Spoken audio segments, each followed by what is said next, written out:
My parents are one of 7 children, so I've got lots of aunts and uncles, I've got lots of cousins. Both of my parents are tight with both sides of their families, so whether it's like a sporting event or a holiday or a birthday, you know, the family will find any way to get together and celebrate or hang out or just have a meal together, and I really like having a lot of people around. My parents, they're very conservative. They're very like traditional Irish Catholic parents. Like they go to church every Saturday night, and like we have family dinners every night together. The transformation of the relationship with my mother has been a long process.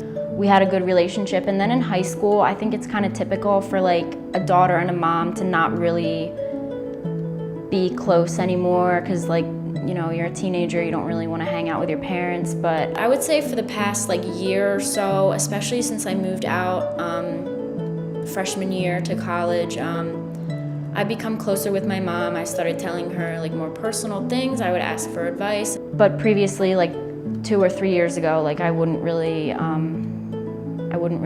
tell her as many things as I do now.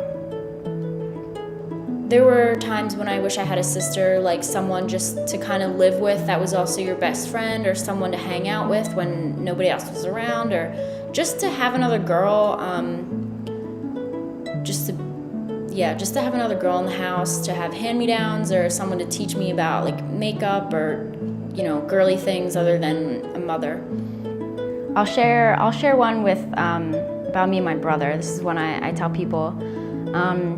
When I was little, well, I guess when my brother was little, he had bunk beds in his room, and I remember one time I don't know if he wasn't home or if he wasn't just like in his room, but I was laying on his bed watching TV, because I didn't have a TV in my room at the time, and I'm like maybe 5 or 6, and my brother walks in his room and he was like, "Get off my bed." And I was like, "No, I'm watching TV, I don't have anywhere else to go." And he was like, "You gotta get off my bed." And I'm like, "No."